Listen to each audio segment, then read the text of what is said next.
কি প্রশ্ন করবি? ইহুদিরা বলে এমন প্রশ্ন জানা আছে এগুলো কিছুই মোহাম্মদ জানে। ইহুদিরা এসে হাজির, মোহাম্মদ আমরা কালিমা পড়ে মুসলমান হবো। আল্লাহ রাসূল তো মহা খুশি, তাই আসো, তবে শর্ত আছে। কি শর্ত? 3টা প্রশ্নের উত্তর দিতে পারলে লাইন ধরে আমরা সব কালিমা পড়ে ফেলবো। কোন 3টা প্রশ্ন বলো?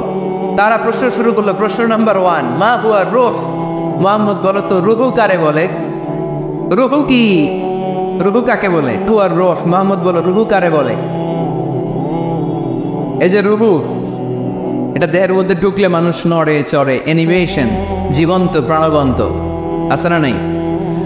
এটা যখন চলে যায় আর লড়ে আর নড়ে চড়ে।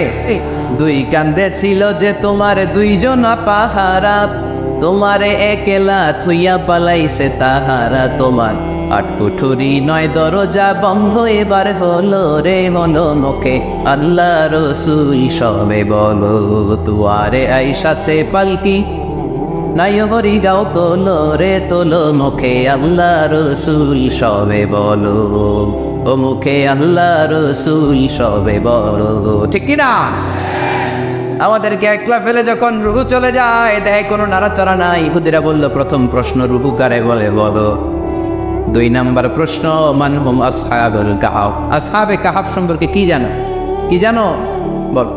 গুহাবাসী, গুহাবাসীদের সম্পর্কে কি জানো? অনেক আগে তারা এসেছিল পৃথিবীতে। 3 নাম্বার প্রশ্ন, মান হুয়া যুলকারনাইন। যুলকারনাইন সম্পর্কে কি জানো বলো। প্রশ্ন কয়টা? প্রথম প্রশ্ন কি সম্পর্কে? রূপ। দ্বিতীয় প্রশ্ন আসহাবে কাহফ। তৃতীয় প্রশ্ন যুলকারনাইন।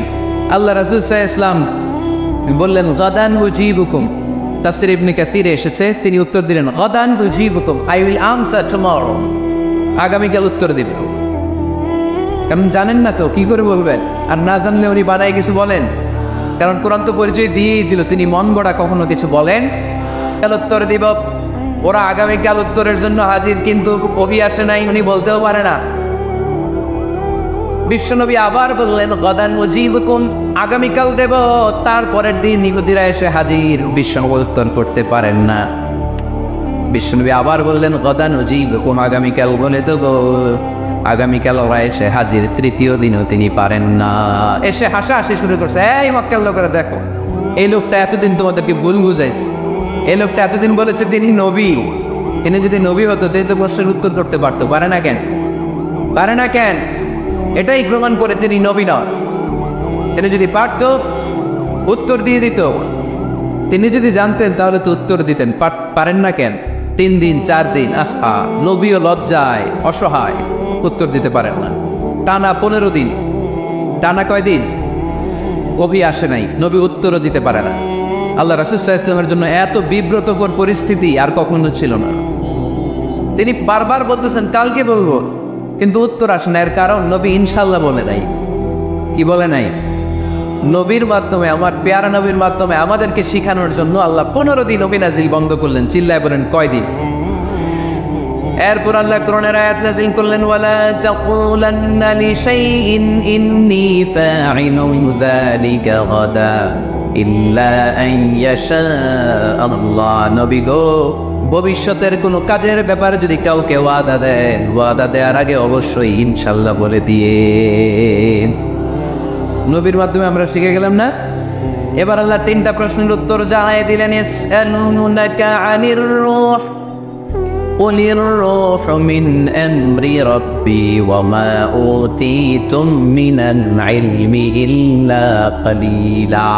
দ্বিতীয় উত্তর জানাই দিলেন, আম হাসিবতা আন্না আসহাবাল কানফি ওয়ার রাকিব কানু মিন আয়াতিনা আজাবা।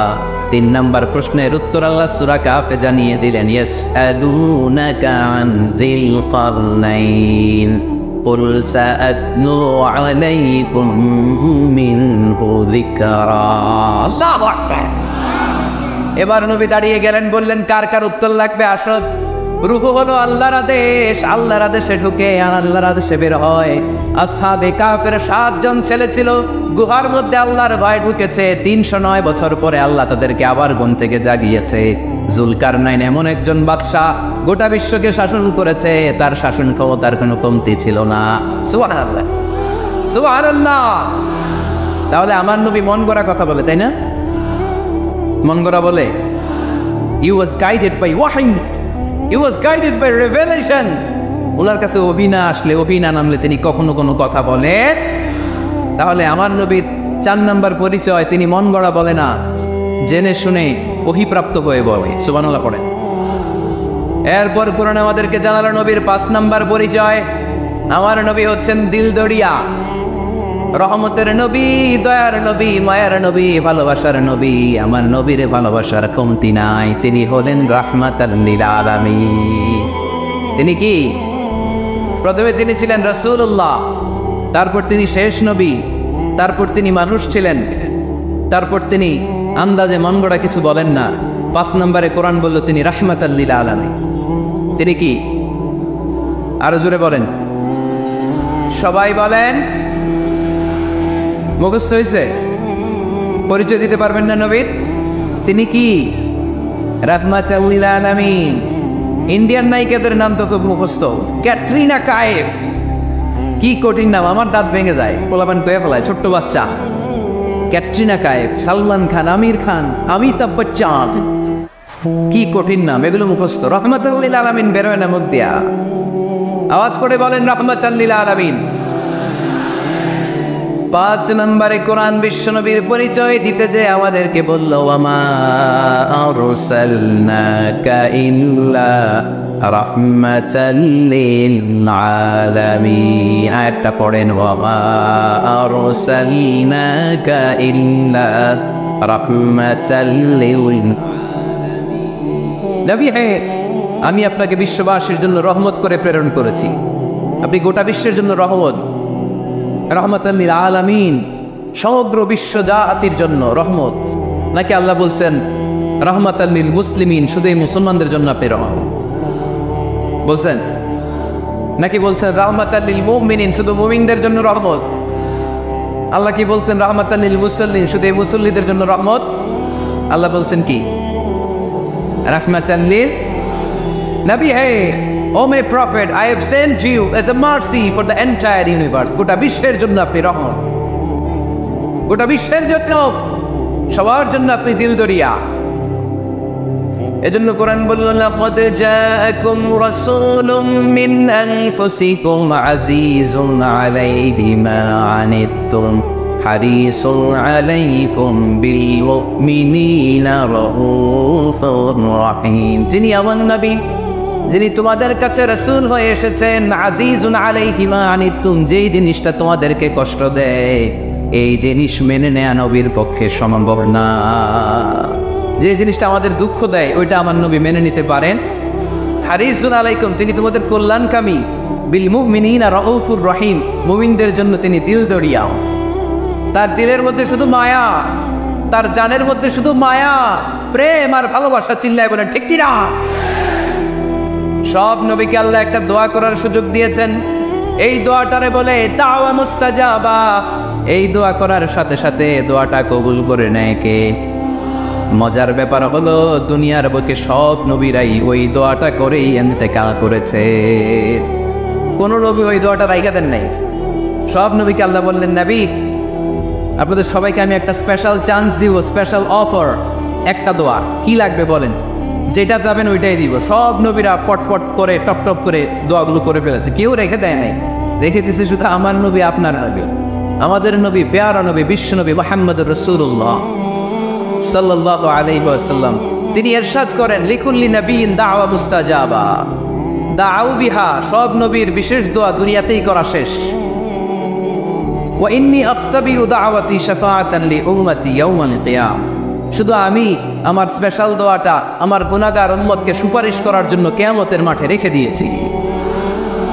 আমার জন্য, আপনার জন্য, আমাদের জন্য তিনি রেখে দিয়েছেন। ওটা কাজে লাগান নাই, লাগাবেন। আলহামদুলিল্লাহ কইতে মন চায় না? রাহমাতাল লিল আলামিন, বুক ভরা ভালোবাসা, দয়া আর দয়া, কোমল হৃদয়ের অধিকারী, কর্কশ না, কাউরে গালি দেন না, কটু কথা বলেন না, মেজাজ দেখান না, ছিড়কি দিয়ে কথা বলেন না। এজন্য আল্লাহ বললেন, ফাবিমা রাহমাতিম মিনাল্লাহি লিনতা লাহুম ওয়ালাউ কুনতা ফাদদান গালিযাল কলবি লানফাদ্দু মিন হাওলিক। নবী হে, আল্লাহর রহমতে আপনি কোমল হৃদয়ের অধিকারী হয়েছেন। আপনি যদি কর্কশ ভাষী হতেন, মেজাজওয়ালা লোক হতেন, এখন যেমনি কোনো জায়গায় গেলে আপনার পিছনে পিছনে লোকজন ঘুরে বেড়ায়, সবাই চলে আসে, আপনি মেজাজ দেখালে আপনার কাছেও কেউ কোনোদিন ঘেষত না। রাসূল সাল্লাল্লাহু আলাইহি ওয়াসাল্লাম যেদিকে যেতেন চারদিক দিয়ে লোক ভিড় করত। আমার নবী যেখানে, ওনারা দেখার জন্য লোক ভিড় করত। আমার নবীর নুরানি চেহারাটাকে একটা নজর দেখার জন্য মানুষ পাগল হয়ে ছুটে আসছে। ফাবিমা রাহমাতিন মিনাল্লাহি লিনতা লাহুম, কোমল হৃদয়ের অধিকারী। উনার ভাষা যখন বেরোয় যেন মুখ দিয়ে মুক্তা ঝরে। উনি যখন তাকায় চোখ দিয়ে যেন নূর বের হয়। উনার চেহারার নূরের ঝলকানি কাফেরদের হৃদয়টারে মুহূর্তের মধ্যে ঠান্ডা করে দেয়। ওনার কণ্ঠের সুমধুর তেলাওয়াত কাফেরদের হৃদয়টারে উজালা করে দেয়। ফাবিমা রাহমাতিন মিনাল্লাহি লিনতা লাহুম, নবী আমার রহমতে আপনি অনেক কোমল হৃদয়ের অধিকারী। আমার নবী এত দিলদরিয়া, কাফেররাও যাতে কালেমার পথে চলে আসে কাফেরদের পিছনে পিছনে ঘুরতেন। আমরা ভাত খাইতে না চাইলে, ছোট বাচ্চারা রাতে না খেয়ে ঘুমায়, সারা রাত না খাইলে ক্ষতি হবে না? গ্যাস্ট্রিক হয়ে যাবে না? দেখবেন মা পিছনে পিছনে ছোটে, বাবা আয়, বাবা একটু খা, খায় না, ছেলে ঘুমায় যায়, মাটা পাগল পড়া হয়ে ছোটে।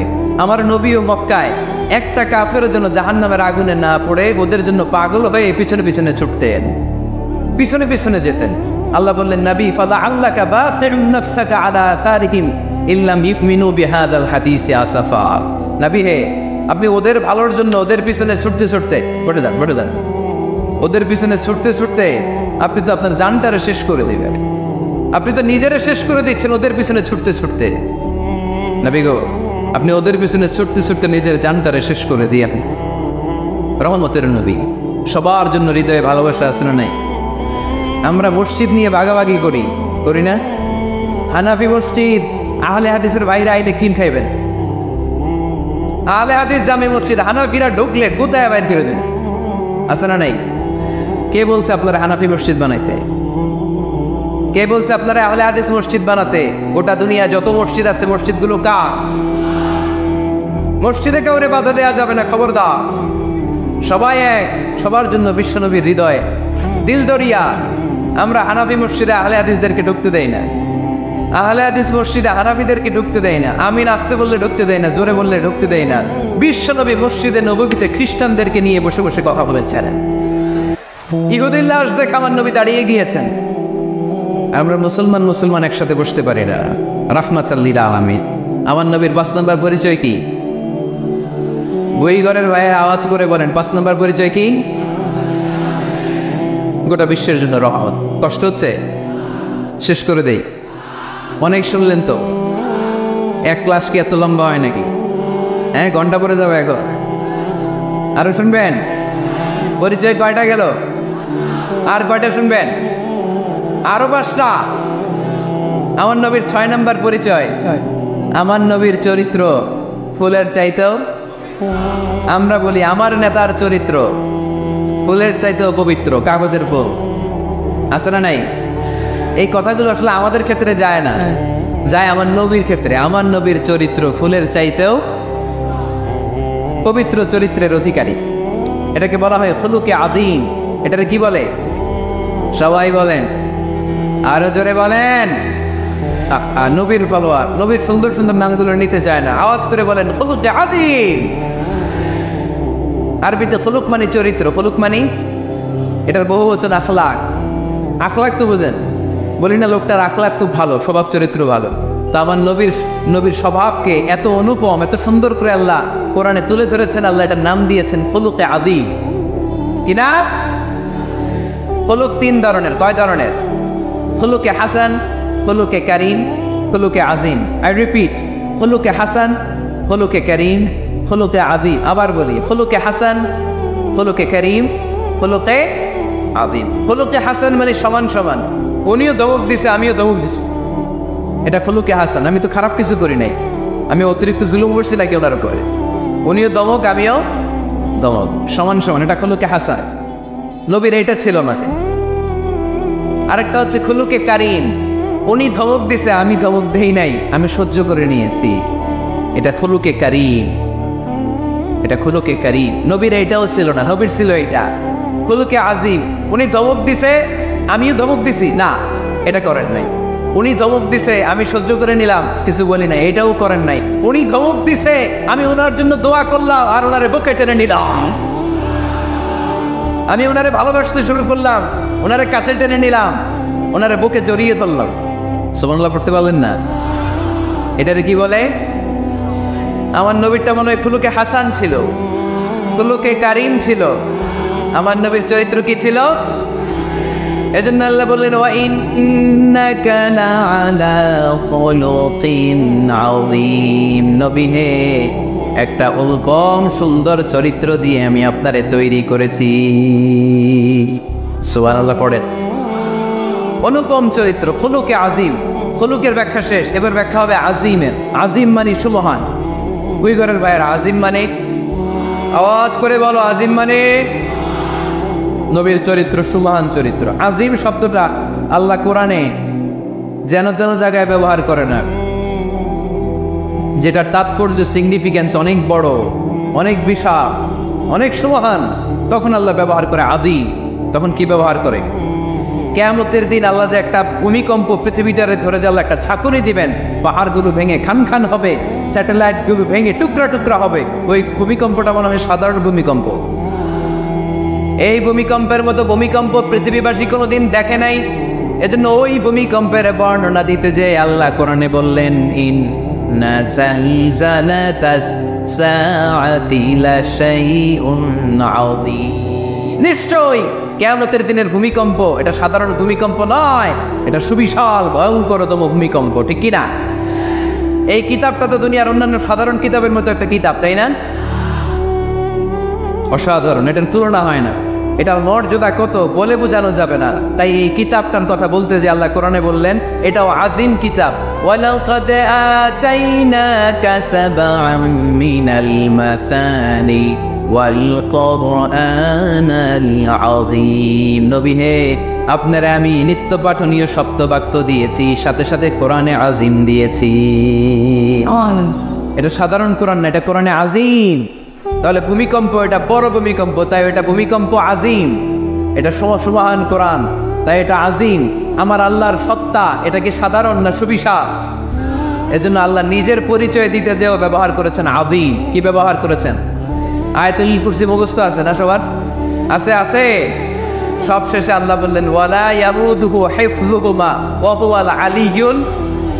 সবাই বলেন, ওয়া হুয়াল আলিয়্যুল। তাহলে আল্লাহ নিজের পরিচয় দিতে যেও বলেছেন আযীম। তাহলে ভূমিকম্পটা বড়, এটা আযীম। কোরআন যেন যেন কিতাব নয়, এটা আযীম। আমার আল্লাহ সাধারণ কোনো সত্তা নয়, এটা আযীম। আমার নবীর চরিত্র সাধারণ চরিত্র নয়, এটাও আযীম। চিল্লায় বলো ঠিক কি না? এজন্য আল্লাহ বলেছেন, ওয়া ইন্নাকা লাআলা খুলুকিন আযীম। নবী হে, আপনার চরিত্রের কোনো তুলনা হয় না। এত সুন্দর, এত অনুপম চরিত্র আপনার চরিত্র। এক মাথা থেকে পা পর্যন্ত এক ফোঁটা কালো দাগ ফেলানোর মতো কোনো সুযোগ আপনার চরিত্রের ভেতরে নাই। চিল্লায় পড়েন আল্লাহু আকবার। এজন্য কোরআন আমাদেরকে জানিয়েছে, ওয়া ইন্নাকা লাআলা খুলুকিন আযীম। নবী হে, আমি আপনাকে সুমহান চরিত্র দান করেছি। সুবহানাল্লাহ। তাহলে 6 নম্বর পরিচয় কোরআন যেটা আমাদেরকে জানালো, আমার নবীর চরিত্র ফুলের চাইতেও সুমহান চরিত্রের অধিকারী, সুমহান চরিত্রের অধিকারী। সুবহানাল্লাহ পড়েন। 7 নম্বরে কোরআন বলে, আমার নবী হলো আলোর মশাল। আমার নবী কি? আরো জোরে বলেন। আলোর মশাল দেখছেন আপনারা? কে কে দেখছেন? বাকিরা দেখেন নাই? বাকিরা কি দেখছেন? হারিকেন, একজনকে হারিকেন। মোমবাতি দেখছেন কে কে? দেখি। ও, এটা মোমবাতি জেনারেশন। হ্যাঁ, মোমবাতি দেখেছেন আপনারা, ঠিক আছে। আল্লাহ রাসূল সাল্লাল্লাহু আলাইহি ওয়াসাল্লামকে আল্লাহ আলোর মশালের সাথে তুলনা করেছেন। আল্লাহ নবীকে কোরআনে বলা হয়েছে তিনি আলোকবর্তিকা। হিদরাতুন মানে বিড়াল, আর হুরায়রা মানে ছোট্ট বিড়াল। তো উনি বিড়াল পালতেন, বিড়াল নিয়ে দুষ্টামি করতেন। আমাদের অনেকে শখ আছে, ঘরে আমরা বিড়াল পালি। তো উনি একবার ঢোলা জামা, এই জুব্বার আস্তিনের মধ্যে বিড়াল নিয়ে রাসূল সাল্লাল্লাহু আলাইহি ওয়াসাল্লামের কাছে আসছে। আল্লাহ রাসূল দেখলেন যে আবু হুরায়রা বিড়াল নিয়ে দুষ্টামি করতেন। তো আল্লাহ রাসূল সাল্লাল্লাহু আলাইহি ওয়াসাল্লাম রসিকতা করে মজা করে ডাক দিলেন, ইয়া আবা হুরায়রা, এই বিড়ালের বাবা। আসলে নাম কি ছিল? আব্দুর রহমান। টাকা দরকার ছিল ইয়া আব্দুর রহমান। এটা না রেখে রাসূল সাল্লাল্লাহু আলাইহি ওয়াসাল্লাম মজা করে বললেন, ইয়া আবা হুরায়রা, এই বিড়ালের বাবা। রাসূল সাল্লাল্লাহু আলাইহি ওয়াসাল্লাম কিন্তু এরকম মজা প্রায়ই করতেন। প্রায় সাহাবাদের মধ্যে তিনি মজা করতেন, রসিকতা করতেন। তবে এটা হালাল রসিকতা ছিল, হালাল এন্টারটেইনমেন্ট। রাসূল সাল্লাল্লাহু আলাইহি ওয়াসাল্লাম একটু রসিকতা করে বললেন, ইয়া আবা হুরায়রা, হে বিড়ালের বাবা। তখন থেকে আবু হুরায়রা রাদিয়াল্লাহু তাআলা আনহুকে সবাই আব্দুর রহমান না বলে বিড়ালের বাবা বলে ডাকতে শুরু করলো। সুবহানাল্লাহ। এবং উনি নিজেও এটা নিজের জন্য পছন্দ করলেন, বিড়ালের বাবা। তো ওনার নাম হচ্ছে বেসিকলি আব্দুর রহমান। তো যেহেতু বিড়াল নিয়ে দুষ্টামি করতেন এবং রাসূল সাল্লাল্লাহু আলাইহি ওয়াসাল্লাম একবার যখন হে বিড়ালের বাবা বলে ডাক দিলেন, তারপর থেকে উনি কি হয়ে গেলেন? আবু হুরায়রা। উনি এই হাদিসটি বর্ণনা করেছেন, উনি নিজে শুনেছেন রাসূল সাল্লাল্লাহু আলাইহি ওয়াসাল্লামের কাছ থেকে এই হাদিসটি। উনি সর্বাধিক হাদিস বর্ণনাকারী সাহাবী, উনার চেয়ে বেশি হাদিস কোনো সাহাবী বর্ণনা করেননি। 5374টি হাদিস বর্ণনা করেছেন। মসজিদে নববীর পাশে একটা বারান্দা আছে, এটাকে বলে সুফা। এই বারান্দায় যে সাহাবারা থেকে থেকে পড়াশোনা করতো ওনাদেরকে বলা হতো আহলে সুফা। আবু হুরায়রা রাদিয়াল্লাহু তাআলা আনহু এই আহলে সুফার সদস্য ছিলেন। উনি বলতেন যে আমাদের অনেক সাহাবারা ব্যবসা করতো, কেউ এটা করতো সেটা করতো, আমি কিছুই করতাম। আমার শুধু খাওয়ার ব্যবস্থাটা হইলেই আমি রাসূল সাল্লাল্লাহু আলাইহি ওয়াসাল্লামের সাথে থাকতাম, সারাদিন থাকতাম, আর উনি যাই বলতো আমি এটা মানুষের কাছে বর্ণনা করে পৌঁছে দিতাম। সুবহানাল্লাহ। এই জন্যই উনি এত হাদিস বর্ণনা করেছেন। শুরুতে উনি এত হাদিস বর্ণনা করতে পারতেন না। উনি একবার বললেন, ইয়া রাসূলুল্লাহ সাল্লাল্লাহু আলাইহি সাল্লাম, আসমা'ু মিনকা হাদিসান কাসীরান, আমি তো আপনার কাছ থেকে অনেক হাদিস শুনি, ফালা আহফাজ, কিন্তু এগুলো আমার মনে থাকে না, কি করবো? আল্লাহ রাসূল সাল্লাল্লাহু আলাইহি ওয়াসাল্লাম বললেন, উবসুত রিদাআক, তুমি তোমার চাদরটা বিছিয়ে দাও। আবু হুরায়রা রাদিয়াল্লাহু তাআলা চাদর বিছিয়ে দিলেন। রাসূল সাল্লাল্লাহু আলাইহি ওয়াসাল্লাম ওই চাদরের মধ্যে এরকম হাত বুলিয়ে দিলেন, বললেন এবার এটা গায়ে দাও। এটা গায়ে দেওয়ার পর থেকে উনি বললেন, এরপর থেকে জীবনে যত হাদিস শুনেছি আল্লাহ রাসূল সাল্লাল্লাহু আলাইহি ওয়াসাল্লামের মুখ থেকে একটাও বলি নাই, একটাও বলিনি। রাসূল সাল্লাল্লাহু আলাইহি ওয়াসাল্লামের দোয়ার বরকত, রাসূল সাল্লাল্লাহু আলাইহি ওয়াসাল্লামের দোয়ার বরকতটা এরকম ছিল, উনি যদি কোনো লোনা পানির কুয়ার মধ্যে ওযু করে কুলির পানি ফেলতেন, ওইটা মুহূর্তের মধ্যে মিঠা পানির কুয়া হয়ে যেত। গাছের মধ্যে ফল ধরে না, রাসূল সাল্লাল্লাহু আলাইহি ওয়াসাল্লাম টাচ করলে আর পরের বছর ফল হতে হতে একেবারে সয়লাভ। আনাস রাদিয়াল্লাহু তাআলা আনহুর জন্য একবার দোয়া করে দিয়েছিলেন, আল্লাহ তাকে সন্তান বেশি দাও, তাকে সম্পদ বেশি দাও। তো সন্তানের দোয়া এত কাজে লাগছে, ওনার মিলে 82 জন সন্তান ছিল, 80 জন ছেলে 2 জন মেয়ে। আর উনি বলতেন যে আমার এমন খেজুরের বাগান ছিল, মদিনার সবার খেজুরের বাগান বছরে খেজুর দিত একবার, আমার খেজুরের বাগানে বছরে খেজুর হতো 2 বার। রাসূল সাল্লাল্লাহু আলাইহি ওয়াসাল্লাম দোয়ার বরকত।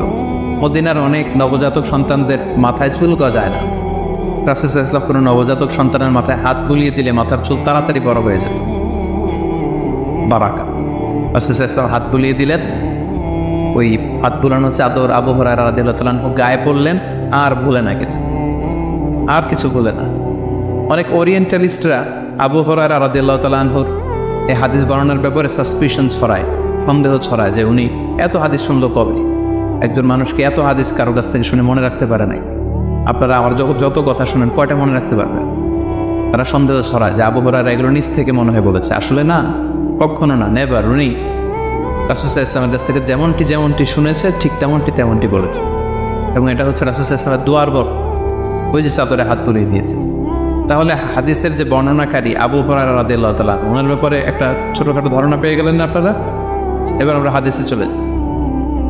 আল্লাহ রাসূল সাল্লাল্লাহু আলাইহি ওয়াসাল্লাম বলেছেন, সাবআতুন ইউযিল্লুহুমুল্লাহু ফি যিল্লি ইয়াওমা লা যিল্লা ইল্লা যিল্লুহ, 7 শ্রেণীর ব্যক্তিকে আল্লাহ তাআলা আরশের নিচে ছায়া দিবেন,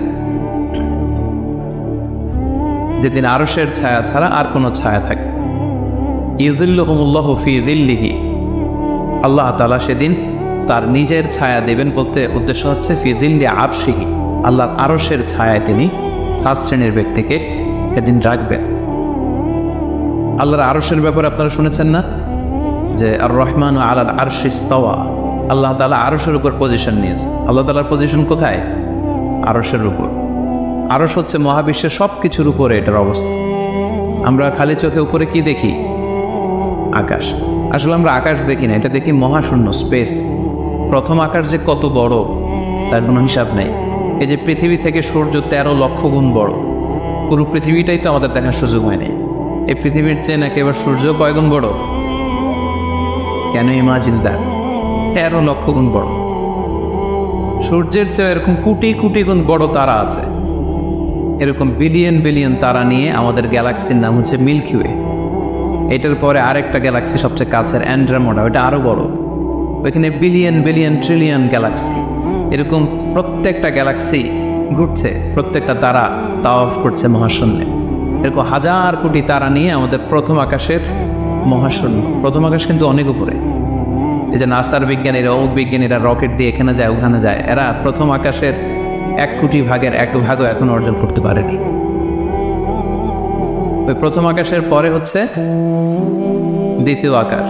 ওই দ্বিতীয় আকাশের তুলনায় প্রথম আকাশটা কত ছোট শোনেন। আপনার হাতের আংটি যদি আপনি বিশাল মাঠের মধ্যে ছেড়ে দেন, একটা মরুভূমির মধ্যে ফেলে দেন, পুরো মাঠের তুলনায় হাতের আংটি যত ছোট, আল্লাহর দ্বিতীয় আসমানের তুলনায় আল্লাহর প্রথম আসমানটা ঠিক তত ছোট। দ্বিতীয় আসমান আরো বড়, তৃতীয়টা আরো বড়। যত উপরে ঊর্ধ্বাকাশের যত কাহিনী একটার চেয়ে একটা বড়, এরকম 7টা আকাশ। তার উপরে সিদরাতুল মুনতাহা, বর্ডার এরিয়া। তার উপরে লা জামান লা মাকান, ওইখানে সময়ের হিসাব নাই, স্পেস নাই, সময় নাই। কারণ আল্লাহর সময় দিয়ে বাঁধা যায়? আমাদের যেমন বসতে জায়গা লাগে, আল্লাহর পজিশন নিতে কি জায়গার প্রসঙ্গটা আসে না? কারণ লাইসা কামিসলিহি শাই, উনি কারো মতো না, উনি উনার মতো। ওয়ালাম ইয়াকুল্লাহু কুফুয়ান আহাদ, তার মতো কেউ নাই। তো তিনি কার মতো? তিনি তার মতো। তার মতো কেউ নাই, তো তিনি কার মতো? তিনি তার মতো।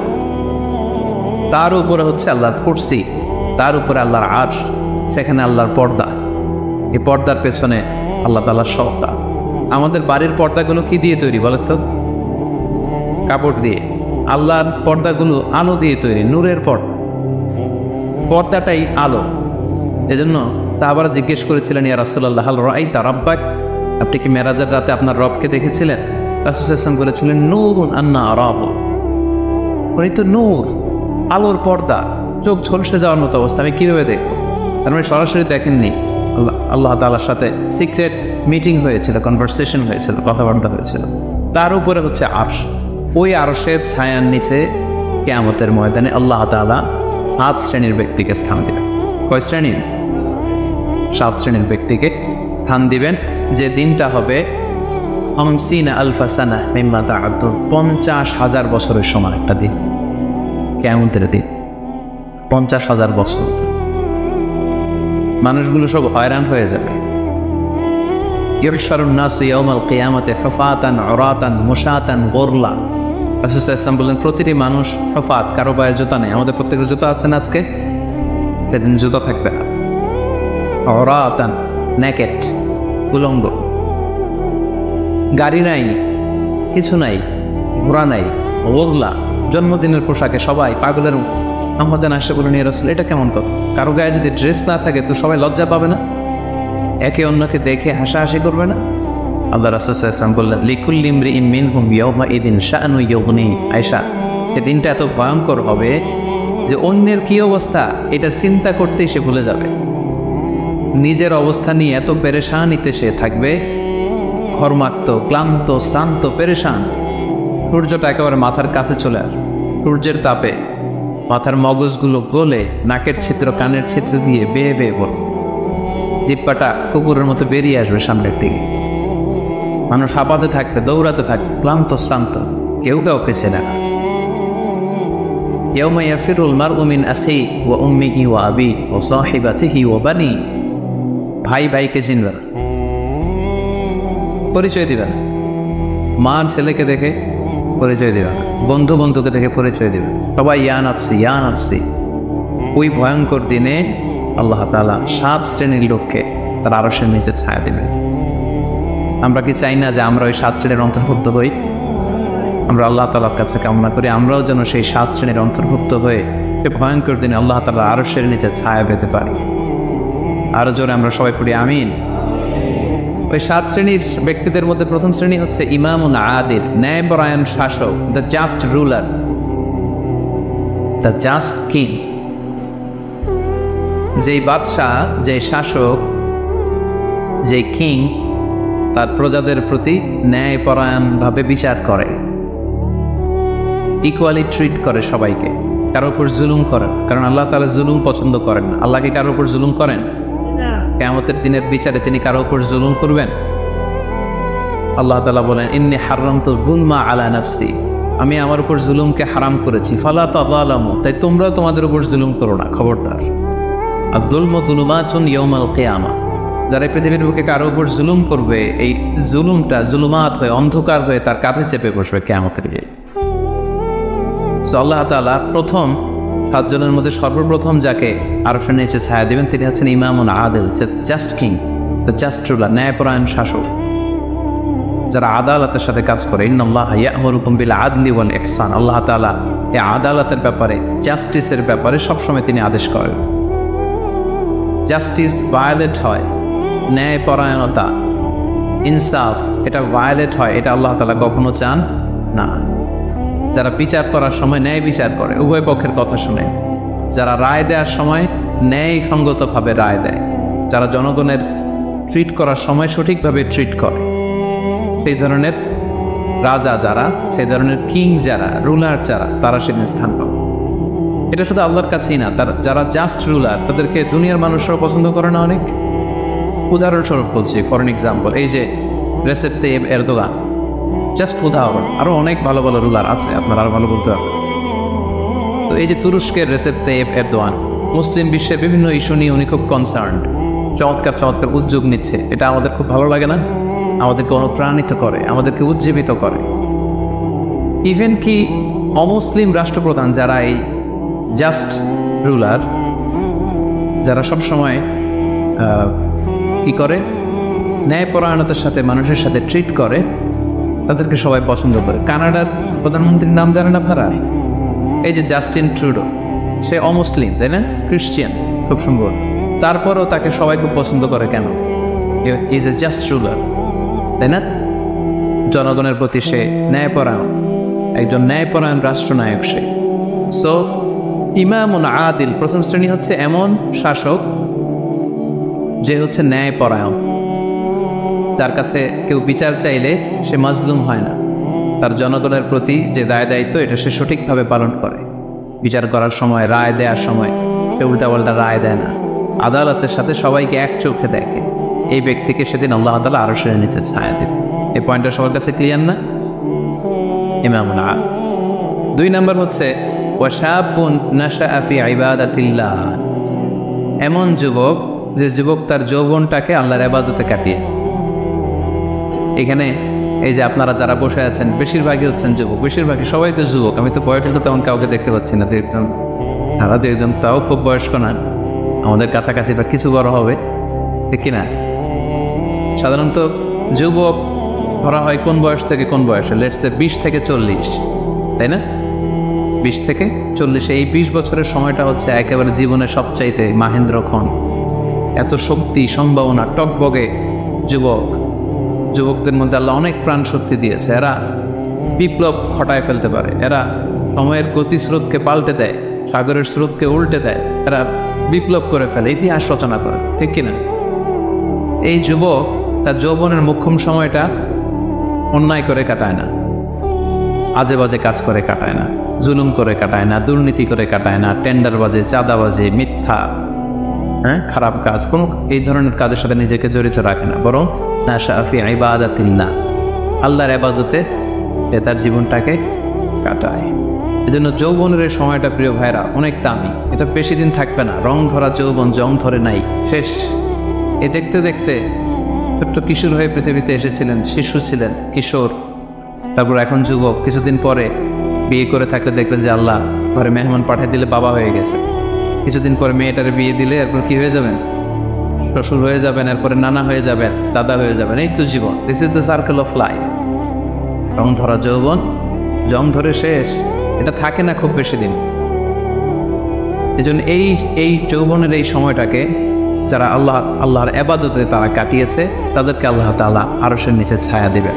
নাশাআ ফি ইবাদাতিল্লাহ। যৌবনের ইবাদতকে আল্লাহ তাআলা খুব বেশি পছন্দ করে। ইবাদতটা অনেক ব্রড সেন্সে যদি আপনি চিন্তা করেন, অনেকে মনে করে যে শুধু নামাজ পড়া, শুধু রোজা রাখা, শুধু জিকির করা এটাই ইবাদত। আসলে ব্যাপারটা কিন্তু এমন নয়। মানব কল্যাণে আপনি যাই করেন, আল্লাহ তাআলার আদেশ পালনে আপনি যাই করেন, সবটাই ইবাদত, ঠিক কিনা? আপনি যদি রক্ত দেন, মুমূর্ষ রোগীকে বাঁচাতে রক্তের প্রয়োজন হয় না? আপনি যদি তাকে বাঁচাতে রক্ত দেন, এটাও ইবাদত। আপনি পরিবেশকে সুন্দর রাখার জন্য গাছ লাগালেন, এটাও ইবাদত। আপনি একজন মানুষ বিপদে পড়েছে, এটা জন্য হোয়াট টু ডু, আপনি তাকে কনসালটেশন করলেন, কিছু সুন্দর পরামর্শ দিলেন, গাইড করলেন যে এইটা ভুল, এইভাবে করো। এই যে আপনি টাইম ব্যয় করলেন, কনসালটেশন দিলেন, এটা ইবাদত। অনেকে মনে করে যে শুধু তাসবিহ, জিকির, কোরআন তেলাওয়াত এগুলোই মনে হয় ইবাদত। না, যে পথেই আল্লাহর সন্তুষ্টি, যে কাজ করলে আল্লাহ তাআলা সন্তুষ্ট হন, এই সবগুলো কাজই কিন্তু ইবাদত। তাই যৌবনের এই মোক্ষম সময়টাতে আল্লাহ তাআলার ইবাদত করে আমাদেরকে কাটাতে হবে। আমা খালাকতুল জিন্না ওয়াল ইনসা ইল্লা লিয়াবুদুন, আমি মানব জাতির জিন জাতিকে কেবলই সৃষ্টি করেছি আমার ইবাদতের জন্য। এই জন্য এই বয়সে, আপনাদের এই বয়সের অফিসে খুব ব্যস্ততা, এখানে খুব ব্যস্ততা, এরপরেও যে একটু কষ্ট করে নামাজটা পড়েন, হ্যাঁ, এরপরেও যে জামাতে আসেন, এরপরেও আপনি সুন্নাহ মোতাবেক চলতে যাচ্ছেন, দাঁড়িয়ে রাখছেন, এটা অনেক বড় পান। এটা আল্লাহ তাআলার কাছে অনেক বেশি প্রিয়। বৃদ্ধ বয়সের ইবাদতের চেয়ে যৌবনের ইবাদত আল্লাহর কাছে অনেক বেশি প্রিয়। এর কারণ হচ্ছে, বৃদ্ধ বয়সে ইবাদত ছাড়া করবেটা কি? ইবাদত ছাড়া তো সময়ই কাটে না। কারণ ঘরে এর কথা শোনার কেউ নাই, কেউ সময় দেয় না, রাতে ঘুম আসে না, 3টার দিকে ঘুম ভেঙে যায়। বাংলাদেশের কথা যদি বলি, দেখবেন যে মুরব্বীরা 3টা-4টার পরে নাকি ওনাদের ঘুমিয়ে আসে। অজু করে ইমাম সাহেবের 1 ঘন্টা আগে আসে মসজিদে ফজর পড়তে। ইমাম সাহেব দেরি করলো কেন, মুয়াজ্জিন দেরি করলো কেন, ওনারা এটা বলে। কারণ এই যে ঘুম আসে না, কি করবে? তখন তার ইবাদত করা ছাড়া সময়ই কাটে না। ওই ইবাদত আল্লাহর কাছে ততটা প্রিয় নয় যতটা প্রিয় হচ্ছে একজন যুবকের ইবাদত, ঠিক না? আপনি যৌবন কালে যদি আল্লাহ তাআলা দাসত্ব করতে পারেন, ইবাদত করতে পারেন, তার বার্ধক্যে উপনীত হওয়ার পরে ইবাদত করতে না পারলে আল্লাহ তাআলা ইবাদত দিয়ে আপনার আমলনামা পূর্ণ করে দেয়। ওটা ফজরের সময় উঠতে পারতেছেন না, কোমরে ব্যথা, ডায়াবেটিস ইত্যাদি ইত্যাদি, আল্লাহ বলবে যুবক অবস্থায় কি করেছিল ওটা দেখ, ওই সময় যা করছে ওটা লিখে দাও। এই জন্য আল্লাহ রাসূল সাল্লাল্লাহু আলাইহি ওয়াসাল্লাম বলেছেন যে এই যৌবনটারে কাজে লাগাও।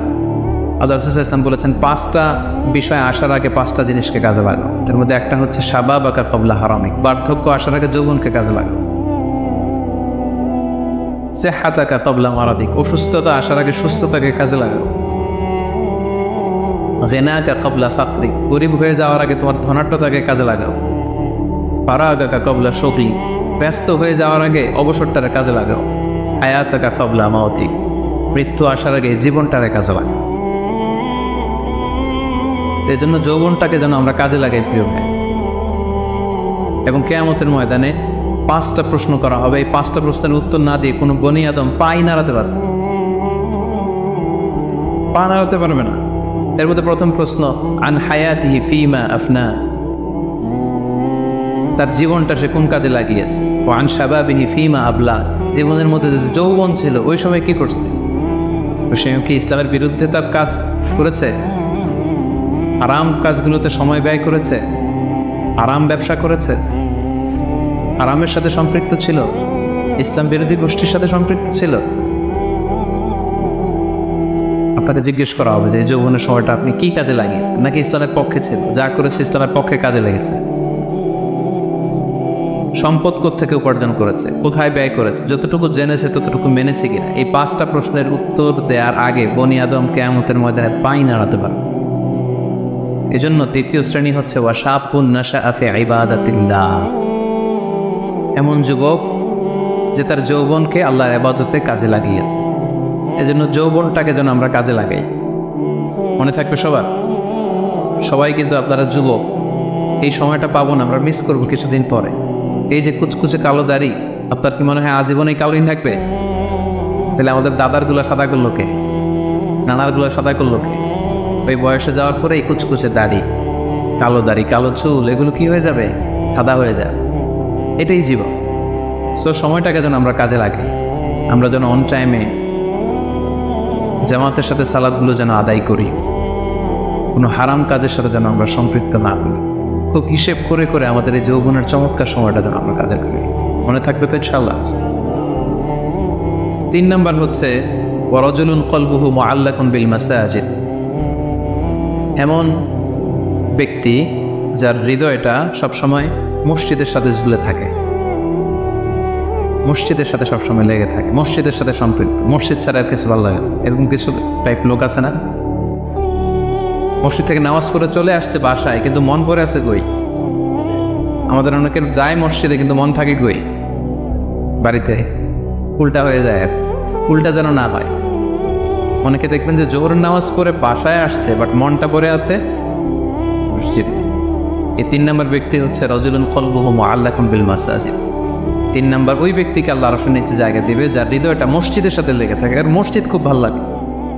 জোহর পরে বাসায় আসে কিন্তু মনটা পড়ে থাকে মসজিদে, ভাবে যে আসরটা পড়তে কখন যাব। আবার আসরের সময় যে যখন বের হয় মনে মনে ভাবে মাগরিবের সময় আমি কই থাকবো, আশেপাশে সূরাও থাকবে কিনা, মসজিদের জায়গা থাকবে কিনা, নামাজটা জামাতে হবে কিনা, একটা টেনশন, একটা পেরেশানি, সবসময় মসজিদের দিকে মনটা লেগে থাকে সব সময়। এই ধরনের লোককে আল্লাহ তাআলা সেদিন তার আরশের নিচে ছায়া দেবে। একটা হাদিস আল্লাহ রাসূল সাল্লাল্লাহু আলাইহি ওয়াসাল্লাম বলেছেন যে মান গাদা ইলাল মসজিদি আও রাহা আ'তাল্লাহু লাহু নুজুলান ফিল জান্নাতি কুল্লামা গাদা আও রাহা। সকাল সন্ধ্যা যে ব্যক্তি সবসময় মসজিদে যায়, যতবার সে মসজিদে যাবে ততবার আল্লাহ তাআলা জান্নাতের মধ্যে তার জন্য স্পেশাল একটা অ্যাপার্টমেন্ট তৈরি করবেন, স্পেশাল একটা বাংকুয়েট হল তৈরি করবেন। যে এরকম বাংকুয়েট হল যেখানে তার হসপিটালিটি, তাকে আপ্যায়নের জন্য ফেরেশতারা বলি থাকে। আল্লাহু আকবার। এজন্য মসজিদের সাথে যেন আমরা আমাদের সম্পর্কটাকে গড়ে তুলি। যদিও এই কোভিডের কারণে মসজিদে যাওয়ার সুযোগ খুব একটা আমাদের হচ্ছে না। আমি জানি না আপনাদের এলাকাগুলোতে কী অবস্থা, যেতে পারেন না। আমি নিজেও অনেক দিন মসজিদে নামাজ পড়তে পারছি না। মাঝে মাঝে আমাদের ইউনিভার্সিটিতে যেতাম জুমার সালাতে, এখন সেটাও যাওয়া যায়, সুযোগ নাই। একটা সময় ছিল অনেকে যায় না, এখন মসজিদের দরজাগুলো বন্ধ। আমার মোহতারাম মরহুম নানা শ্বশুর গোলাম সরোয়ার সাইরি নাবে ইন্তেকাল করেছেন, আপনারা জানেন। উনি চমৎকার একটা আলোচনা করেছিলেন। উনি বলছিলেন যে হে যুবক, তুমি কি এখনো মসজিদে যাবে না? তুমি কি দেখছো না গোটা বিশ্বের মসজিদগুলোতে তালা চলছে? কখন তোমার হুঁশ ফিরবে? আর কবে তুমি নামাজি হবে? এখন তো তুমি চাইলেও যেতে পারবে না, এখন তো চাইলেও যেতে পারছি না, ঠিক কিনা? একটা সময় যাই নাই, অনেকেই যায় নাই। এখন মন চাচ্ছে মসজিদে যে নামাজ করবো, তারপরও যাওয়ার সুযোগ নাই। এই যে মালয়েশিয়াতে প্রায় 1 বছর ধরে আমরা মসজিদে রেগুলারলি যেতে পারছি না। কিছুদিন অবস্থা ভালো হলে খুলে দেয়, তারপরে আবার লকডাউন, আবার MCO, মুভমেন্ট কন্ট্রোল অ্যাক্ট। চাইলেও কিন্তু আমরা যেতে পারবো না। এবং এই পরিস্থিতি থেকে আসলে উত্তরণ হবে কিনা আমাদের কোনো গ্যারান্টি আছে? নতুন আরেকটা করোনা ভাইরাসের ধরন পাওয়া গিয়েছে ইউকেতে, লকডাউন, সব ইন্টারন্যাশনাল ফ্লাইট ক্যান্সেল। ওইটা নাকি এই কোভিডের 10 গুণ বেশি শক্তিশালী। এটা যদি চারদিক থেকে হামলা করে, অ্যাটাক করে, আমরা যাবো কোথায়? একটা সময় মসজিদে আমরা যাই নাই, এখন চাইলেও যেতে পারছি না। যেন সম্মানিত ভাইয়েরা, আমরা আল্লাহ তাআলার কাছে দোয়া করি যে আমাদের এই কঠিন পরিস্থিতি থেকে আল্লাহ তাআলা আমাদেরকে উত্তরণ দিক, মসজিদগুলোকে আল্লাহ তাআলা তুলে দেওয়ার ব্যবস্থা করে দিক, আমরা যেন আবার আগের মতো মসজিদে যে আল্লাহ তাআলাকে সেজদা দিতে পারি। সো রাজুলুন কলবুহু মুআল্লাকুন বিল মাসাজিদ। 3 নম্বর হচ্ছে এমন ব্যক্তি যার অন্তরটা সবসময় মসজিদের সাথে লেগে থাকে। দেখবেন অনেক লোক আছে মসজিদে গেলে ভালো ফিল করে, he feels good, he feels very comfortable. মসজিদে গেলে কেমন যেন একটা আরাম লাগে, শান্তি লাগে, প্রশান্তি অনুভব হয়, হয় না আপনাদের? মসজিদে গেলে অনেকের ঘুমও চলে আসে শান্তির ছুটে। মসজিদে জুমার খুতবা দেওয়ার সময় ঘুম আসে না অনেকের, কারণ ওই সব গুনার বোঝা তো মসজিদের বাইরে ফেরেশতারা রেখে দিয়েছে।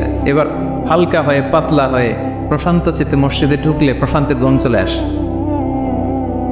এই জন্য আমাদের কামনা, ইচ্ছা, বাসনা, আকাঙ্ক্ষা এমন যেন হয় যে আমরা যেন সবসময় মসজিদ কেন্দ্রিক থাকতে পারি। কাজী নজরুল খুব চমৎকার করে লিখেছেন, মসজিদেরই পাশে আমার, যাতে করে বসে মুয়াজ্জিনের আজান শুনতে পাই। শুনেছেন না আপনারা? মসজিদেরই পাশে আমায় কবর দিও ভাই, যেন করে হতেও মুয়াজ্জিনের আজান শুনতে পাই। আমার ঘরের পাশে দিয়ে ভাই নামাজিরা যাবে, পবিত্র সেই পায়ের ধ্বনি এ বান্দা শুনতে পাবে। গোনাজাব হতে গুনাহগার পাইবে রেহাই। বল সবাই, মসজিদেরই পাশে আমায় কবরে দিও ভাই, যেন করে হতেও মুয়াজ্জিনের আযান শুনতে পাই। কত মুমিন নামাজি ভাই মসজিদে আল্লাহর নামের জিকির করে লুকিয়ে গভীর রাতে। আমি তাদের সাথে ওই আল্লাহ নামে জপতে চাই, আল্লাহর নামে জপতে চাই। মসজিদেরই পাশে আমায় কবরে দিও ভাই, যেন করে হতেও মুয়াজ্জিনের আযান শুনতে পাই।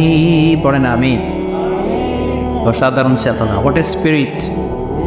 ঢাকা বিশ্ববিদ্যালয়ের পাশে সমুদ্র কেন্দ্রীয় লাইব্রেরির পাশে নজরুলের কবরটা আজও আছে। আমি জিয়ারত করেছি একবার, যে মসজিদ, কেন্দ্রীয় মসজিদ ঢাকা বিশ্ববিদ্যালয়ের, তার পাশেই নজরুলের কবর।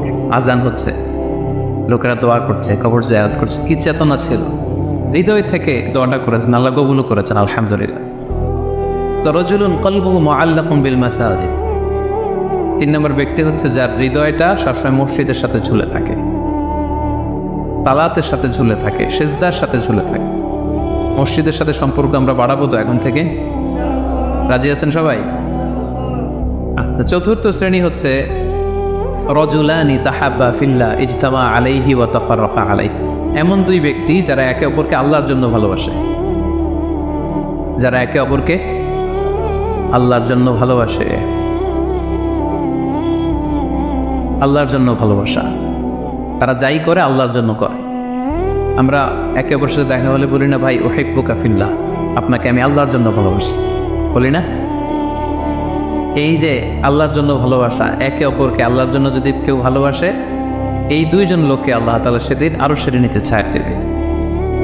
হাদিসে কুদসিতে আল্লাহ তাআলা সেদিন বলবেন, আইনাল মুতাহাব্বুনা বিজালালি, আমার জন্য একে অপরকে ভালোবাসছি তারা কোথায়? কোথায় তোমরা যারা আমার জন্য একে অপরকে ভালোবেসেছো, কোথায় তোমরা আসো? আজকে উযিল্লুকুম ফি যিল্লি ইয়াওমা লা যিল্লা ইল্লা যিল্লি, আজকে আমার আরশের নিচে আমি তোদের ছায়া দিয়ে রাখবো। আজকে আমার দেয়া ছায়া ছাড়া আর কোনো ছায়া নাই। তাই আমরা একে অপরকে যারা আল্লাহর জন্য ভালোবাসবো, তাদেরকে আল্লাহ তাআলা সেদিন আরশের নিচে ছায়া দেবে। সুবহানাল্লাহ পড়েন। আল্লাহর জন্য ভালোবাসা কি? যাকে দেখলে আল্লাহর কথা স্মরণ হয়, তার কথা শুনলে আল্লাহর কথা স্মরণ হয়, তার সাথে বসলে আখিরাতের কথা স্মরণ হয়, এমন বন্ধু। আরেকজন আছে, এর সাথে বসলেই শুধু হিন্দি সিনেমার গান, এর সাথে বসলেই শুধু হারাম আলাপ, এর সাথে বসলেই অপ্রয়োজনীয় কথাবার্তা, অন্যের গীবত, চগলখড়ি, ব্যাকবাইটিং, এগুলো। এটা আল্লাহর জন্য তার সাথে সম্পর্ক নয়। তার সাথে সম্পর্কটা আমার আল্লাহর জন্য, আল্লাহ তাআলার কারণে আমি তাকে ভালোবাসি, কারণ সে আল্লাহর বান্দা, সে আল্লাহর প্রিয় বান্দা, সে আল্লাহর আদেশগুলো মেনে চলে। তাহলে একে অপরের ভালোবাসা হবে কার জন্য? ইজতামা আলাইহি, এই ভালোবাসা নিয়েই তারা পৃথিবীতে একত্রিত হয়। ওয়া তাফাররাকা আলাইহি, এবং আল্লাহর উপর ভালোবাসা অবশিষ্ট রেখেই তারা পৃথিবী ত্যাগ করে। এই ধরনের লোককে আল্লাহ তাআলা সেদিন আরশের নিচে ছায়া দেবেন। যেন আমাদের সব কাজগুলো যেন প্রিয় ভাই একমাত্র আল্লাহর খুশির জন্য, দুনিয়ার লোভের জন্য, দুনিয়ার স্বার্থের জন্য কোনো কাজ করা যাবে না। আপনি যদি দুনিয়ার স্বার্থের জন্য কোনো কাজ না করে শুধু আল্লাহর খুশির জন্য করেন, দুনিয়ার স্বার্থ এমনি উদ্ধার হয়ে যাবে, আই গ্যারান্টি। আপনি কয়েকদিন প্র্যাকটিস করে দেখেন যে যেটাই করব আমার আল্লাহ এই কাজে সন্তুষ্ট কিনা, এটা আপনি দেখে করেন, দেখবেন দুনিয়ার সব কিছু আপনার হাতের মুঠোয় চলে আসবে। ওটা দুনিয়াটা আপনার হাতের মুঠোয় আসবে যদি আল্লাহকে আপনি এখানে স্থান দেন। আর দুনিয়াটার এখানে স্থান দিলে গোটা দুনিয়া আপনাকে অপমান করে ছাড়বে, ঠিক কিনা? এজন্য আমাদের ভালোবাসা যেন হয় শুধু কার জন্য? আল্লাহ রাসূল সাল্লাল্লাহু আলাইহি ওয়াসাল্লামকে আল্লাহ তাআলা আদেশ করেছেন, হে নবী আপনি বলে দেন, কুল ইন্না সলাতি ওয়া নুসুকি ওয়া মাহইয়ায়া ওয়া মামাতি লিল্লাহি রাব্বিল আলামিন। হে নবী আপনি বলে দিন, আমার সালাত, আমার যাকাত, আমার রোজা, আমার হজ সবকিছু একজনের জন্য, তিনি কে? তাই আমাদের একে অপরের ভালোবাসাটা কার জন্যে? আমি আপনাদেরকে আল্লাহর জন্য ভালোবাসি, এই যে আপনারাও আমাকে আল্লাহর জন্য ভালোবাসেন। তাহলে আমরা কিন্তু ওই 7 শ্রেণীর ক্যাটাগরির মধ্যে পড়ে গেছি। আলহামদুলিল্লাহ পড়বেন না? তাহলে একে অপরকে কার জন্য ভালোবাসবেন? দুনিয়ার স্বার্থে? নেভার। একজনের খুশির জন্য, তিনি কে? একে অপরকে যখন ইমানি ভাইকে, দিনী ভাইকে যখন কেউ আল্লাহ তাআলার জন্য ভালোবাসে, এই ব্যক্তিদেরকে আল্লাহ তাআলা সেদিন তার আরশের নিচে ছায়া দেবেন। তাহলে কয়টা গেল 7টার মধ্যে থেকে? কয়টা মনে আছে তো? আর কয়েক মিনিট বলি না? আচ্ছা, 5 নাম্বার হচ্ছে ওয়ারাজুলুন দাআত ইমরাআতুন যাতু মানসিবিন ওয়া জামাল। এমন লোক, দাআত ইমরাআতুন যাতু মানসিবিন ওয়া জামাল, এমন ব্যক্তি যাকে কোনো সম্ভ্রান্ত, ডিগনিফাইড অ্যান্ড প্রেস্টিজিয়াস ফ্যামিলির খুব দেখতে সুন্দর, গর্জিয়াস, বিউটিফুল কোনো লেডি তাকে পাপ কাজের জন্য আহ্বান করবে, বিবাহ বহির্ভূত সম্পর্কের জন্য, দৈহিক সম্পর্কের জন্য আহ্বান করবে, এবং সে চাইলেই এই অশ্লীল কাজে, এই ব্যভিচারে, এই পাপ কাজে জড়িত হয়ে যেতে পারত, কিন্তু সে সেটা করেনি, সুযোগ পেয়েও এই কাজ করেনি, বরং সে সাহসিকতার সাথে বলেছে ইন্নী আখাফুল্লাহ, আমার পক্ষে এই প্রপোজাল, এই প্রস্তাব মেনে নেওয়া সম্ভব নয়, কারণ আমি একজনকে ভয় করি। তিনি কে? যাদের হৃদয়ে আল্লাহর ভয় আছে তাদের দ্বারা এই পাপ কাজ করা সম্ভব না। ইন্নী আখাফুল্লাহ, আমি আল্লাহ তাআলাকে ভয় করি। জুলাইখা যখন ইউসুফ আলাইহিস সালামের প্রেমে মত্ত হয়ে, পাগল হয়ে নিজেকে প্রেজেন্ট করেছিল যে ইউসুফ, আমি তোমার প্রেমে পাগল, পৃথিবীর কেউ টের পাবে না, 7টা তালা মেরেছি দরজায়, এই রাজপ্রাসাদের সিক্রেট রুম, আসো আমরা একে অপরের সাথে এই কাজে লিপ্ত হই। ইউসুফ আলাইহিস সালাম বলেছিলেন একই কথা, মাআযাল্লাহ, মাআযাল্লাহ, আমি আল্লাহর কাছে এই পাপ কাজ থেকে পানাহ চাই, আমার পক্ষে সম্ভব না, কারণ পৃথিবীর কেউ দেখে না, কিন্তু দেখে কে? আপনি দরজা বন্ধ করে, লাইট বন্ধ করে, সুইচ বন্ধ করে দিয়ে, পর্দা লাগাই দিয়ে আপনি পাপ করছেন, কেউ দেখে নাই পৃথিবীর, পুলিশ দেখে নাই, সিসি ক্যামেরা অফ করা, কেউ দেখে নাই, কিন্তু একজন দেখে, তিনি কে? সবার চোখকে ফাঁকি দেয়া যায়, কিন্তু আল্লাহর চোখ ফাঁকি দেয়া যাবে? এজন্য প্রিয় ভাইয়েরা, একজন মুমিন বান্দার জীবনে তার চরিত্রটা সবচাইতে দামি। এই যে এখানে আপনারা সবাই যুবক, এটা আমাদের ওয়াজ, আমাদের জন্য রেলেভেন্ট। এজন্য ইংরেজিতে বলা হয় when money is lost something is lost, যখন টাকা নষ্ট হয়, টাকা হারায়, এটা সামথিং, হাতের ময়লা আবার আসবে। when health is lost something is lost, যখন স্বাস্থ্য নষ্ট হয়, এটা কিছু একটা জিনিস নষ্ট হয়, কিন্তু when character is lost everything is lost, যখন চরিত্র শেষ, ওর কিচ্ছু নেই, ওর সব শেষ, ঠিক কিনা? এজন্য প্রিয় ভাইয়েরা, আমাদের চরিত্রটাকে হেফাজত করতে হবে। এটা হচ্ছে খুবই রেলেভেন্ট ওয়াজ আমাদের জন্য। শয়তানের হাতছানি, চাকচিক্যময় হাতছানি আমাদেরকে পাপের পথে নিয়ে যেতে পারে, কিন্তু খবরদার, ইউসুফ আলাইহিস সালামের সেই শিক্ষা যেন আমরা ধারণ করি। আমরা যেন বলি মাআযাল্লাহ, ইন্নী আখাফুল্লাহ, আমি আল্লাহ তাআলাকে ভয় করি। আমি কাকে ভয় করি?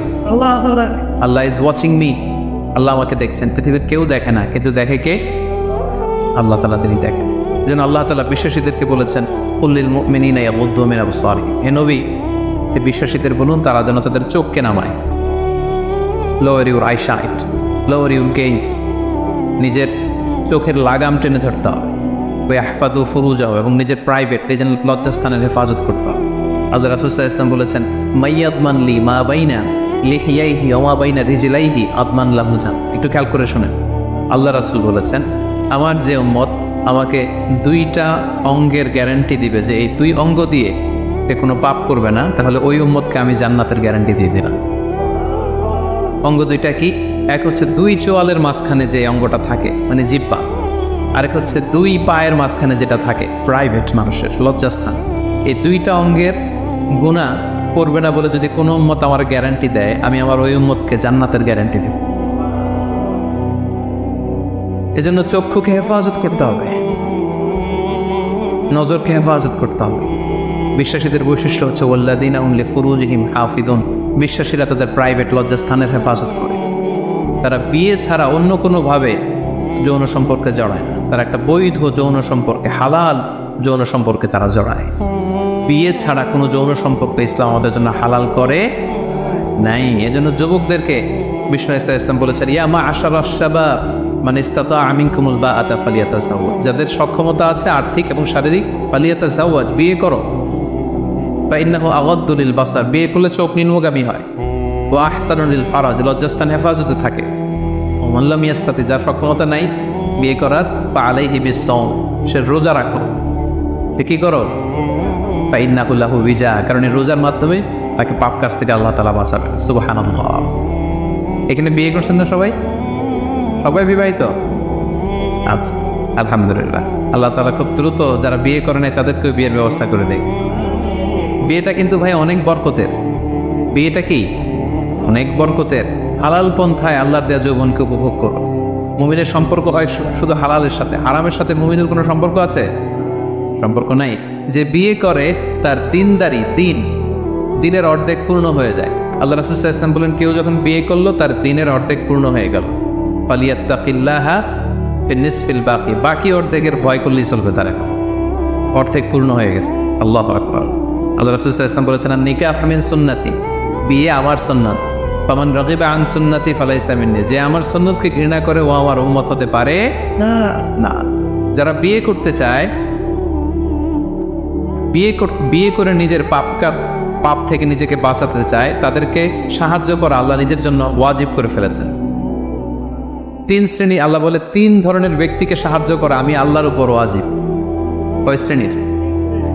এর মধ্যে 1 শ্রেণীর হচ্ছে যে বিয়ে করতে চায়, আর নাকি আল্লাযী ইউরিদুল আফাফ, পুত পবিত্র থাকতে যে, চরিত্র বাঁচাতে যে বিয়ে করতে চায়, টাকা নাই, সমস্যা এটা সেটা, কিন্তু খুব চাচ্ছে বিয়ে করতে। আল্লাহ বলে ওই যুবককে হেল্প করা আমি আল্লাহর জন্য ওয়াজিব হয়ে গিয়েছে। অনেকে বিয়ে করে না এই জন্য যে আগে ধনী হয়ে নেই, টাকা পয়সা কিছু হোক এরপরে বিয়ে করবো। কিন্তু ইসলামের সিস্টেম হচ্ছে আগে বিয়ে করো, এরপরে আমি আল্লাহ তোমার ধনী বানাই দেবো। ধনী বানায় দেয় কে? তো আপনি আল্লাহর সিস্টেমে চলবেন না আপনার সিস্টেমে? ধনী হওয়ার সিস্টেমই তো হচ্ছে আগে বিয়ে করতে হবে। সব সফল লোকেরা, ধনী লোকেরা দেখবেন যে আগে বিয়ে করে ফেলছে। এজন্য আমরা যেন বিয়ে করে হালাল পন্থায় আল্লাহর দেয় যৌবনকে উপভোগ করি। আরামের সাথে যেন আমরা কখনো কোনোভাবে আপোষ না করি, সম্পর্ক না করি। তাই 5ম নাম্বার ব্যক্তি হচ্ছে যাকে কোনো রূপসী সুন্দরী পাপ কাজের অফার দেয়, সে কি অফারে ওই কাজে সাড়া দেয়? সেটাকে প্রত্যাখ্যান করে বলে, ইন্নী আখাফুল্লাহ, আমি কাকে ভয় করি? আর 5 নম্বর ব্যক্তি হচ্ছে যারা নিজেকে পুত পবিত্র রাখে, যারা নিজেকে পাপ কাজ থেকে বাঁচিয়ে রাখে। কয়টা গেল? শুনতেছেন সবাই? 6 নম্বর হচ্ছে রাজুলুন তাসাদ্দাকা বিসাদাকাতিন ফাআখফাহা, এমন ব্যক্তি যে গোপনে দান করে। কিভাবে দান করে? কতটা গোপনে দান করে? হাত্তা লা তা'লামু শিমালু মা তুনফিকু ইয়ামিনু, এত গোপনে দান করে যে তার ডান হাত কি দান করেছে বাম হাত সেটা টের পায় না। সুবহানাল্লাহ। এই হাত দিলে কি এই হাত সাথে থাকবে না? তারপরও আল্লাহ রাসূল সাল্লাল্লাহু আলাইহি ওয়াসাল্লাম হাদিসের ভাষ্যটা, বাক্য চয়নটা এমনভাবে করেছেন যে এত গোপনে দেয় যে এই হাত কি করে এই হাতই জানে না। এই হাত কি করে এই হাতই জানে না। গোপনে দান করে। প্রকাশ্যে দান করা জায়েজ, দেখিয়ে দান করা জায়েজ আছে, কিন্তু শ্রেষ্ঠ দান, ভালো দান হচ্ছে গোপনে দান। কারণ দেখিয়ে দান করলে এটা আল্লাহর কাছে কবুল হতেও পারে, নাও হতে পারে। আপনার মনের মধ্যে রিয়া, লোক দেখানো ভাব থাকতে পারে, তাই না? আমাদের দেশে অনেক প্রোগ্রামে, মসজিদে, মাহফিলে বলে যে অমুক ভাই চেয়ারম্যান সাহেব, অমুক এমপি, অমুক দানবীর, উনি 1 লক্ষ টাকা, বলেন মারহাবা। তো সবাই বলে মারহাবা, আর ওনারও একটা ইচ্ছা যে আমার একটু বলুক সবাই মারহাবা, দানবীর বলুক, আমি যে শিল্পপতি, বিজনেস ম্যাগনেট, একটু নাম টাম হোক আমার। এই যে নাম হোক, একটু নাম ফুটানোর মানসিকতা নিয়ে যে 1 লক্ষ টাকা দান করলো, 1টি টাকা আল্লাহর কাছে কবুল হয়নি।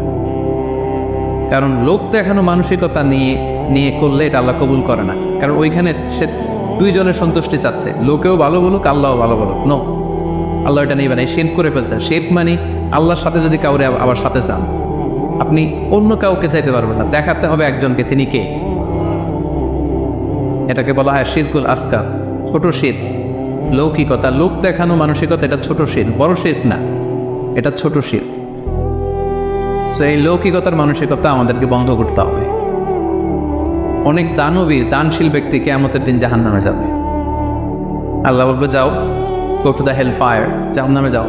সে বলবে আল্লাহ আমি তো কোটি কোটি টাকা দিয়েছি, ইয়াতিমখানা করলাম, মসজিদ করলাম, এটা করলাম, চ্যারিটি ফাউন্ডেশন করলাম, এত দান সাদকা করার পরে আমি জাহান্নামে যাব? আল্লাহ বলবেন সেটা তুমি করেছো, মানুষ তোমাকে হাতেনতাই বলবে, দানবীর বলবে, তোমাকে বিজনেস ম্যাগনেট বলবে, নাম ফোটানোর জন্য বলছো। তো নাম তো দুনিয়াতে হয়েছে, যেটা চাইছিলে ওটা তো পাইছো, আমার কাছে কি? আমার কাছে তোমার জন্য কিচ্ছু নাই, যাও জাহান্নামে যাও। ওই রকম দানশীল যেন আমরা না হয়, আল্লাহ আমাদেরকে হেফাজত করো।